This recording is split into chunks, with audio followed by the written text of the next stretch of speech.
Do I have time for one more question? Who focused human beings into being?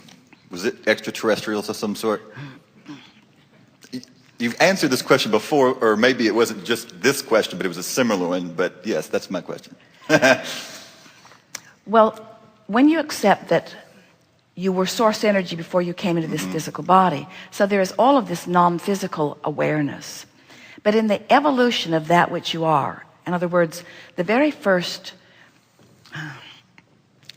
beingness on your planet were not humans or even dinosaurs, but even microbes in soil. But even those very elementary organisms were consciousness having expansion and having comparative experiences. So the evolution has been going on for a long time. As you stand in here, we want to answer the question this way first, and then we will come back to any detail that you are still hungry for. When you think about creation, as we were talking as we first began here today, that this leading edge environment is the furthest most place where source is focused. Can you accept that? In other words, source energy out here in you. And then you think about human consciousness, and you think about what you're exploring and what you're deciding and what you are preferring. When you think about the desires that are being born within you, and then you think about source holding those thoughts and maintaining the frequency until that manifestation can occur. As you focus in that way, you can understand how this source energy consciousness is guiding this evolution. So all of the controversy over the difference between whether it is God created or evolution created, it is both. It is source energy's awareness, but source energy, this is the most significant part of this. The desire that source energy then focuses upon is discovered by the leading edge creator who is physically focused. So it's an expansion of consciousness. You have to accept that in the same way that your dream state is perceptual, all of this is too. But you just get so good at perceiving it that then you want to call it this more concrete reality. So thought does become matter. So now ask your question again. Who created it? Consciousness.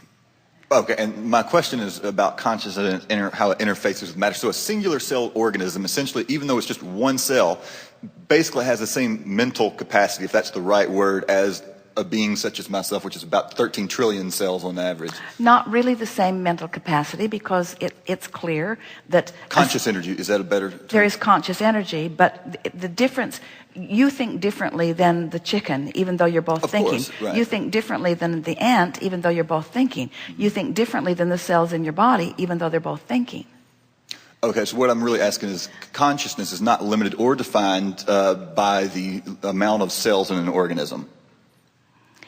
Consciousness, no matter how significant it is, as in the case of a human body, or insignificant that it may seem, as in the case of a one-celled organism, consciousness is still having its comparative experience where it knows what it doesn't want and knows what it does want. In other words, there is always this expectation of improvement. And so the consciousness of the trillions of cells in your body are all adding to the consciousness that is you. You really can't separate one from the other. Here's another way of going here. And we really are out here on the leading edge of thought, but we think it will be satisfying to all of you. We touched on it earlier. It seems to be the theme of this gathering today. When you accept that you are creator, and you accept that you are standing in an environment that is giving you the inspiration to expand, and you accept that it's not just you that's being inspired, it's all that has ever been that is being inspired, then you begin to realize that The individuality that you're wanting to call you the creator is never as individual as you have thought that it was, that all of source is flowing through you in any moment in time. Here's another way of saying it, because that got a little murky and some of you didn't follow it all the way through. Look at it this way. So sometimes people will say, so Abraham, I'm out here and I'm mixing it up and I'm putting rockets of desire into my vortex of creation. We say, yes, you are. And they'll say, and everybody else is doing it too. And we say, yes, that is true, even one-celled organisms. So here is this vortex of request or desire that source immediately becomes. So then here you are, walking around in your body, in your day, having your exposure to your life experience, using something, anything, as your object of attention that is causing you to align with the fullness of who you are. So all of that consciousness, all of that knowing is available to you right here, right now, in this moment. To 1 cell of the trillion. So as you are focused in a way that is causing no resistance in your experience, everything that has anything to do with you has access to all of that, you see.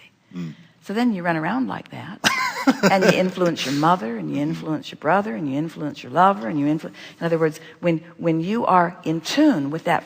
So really, but there are many points that we are making with that, but the primary point that you were asking for that we really want to make central to this discussion is that when you take the time to feel good, you have access to the whole of all of it.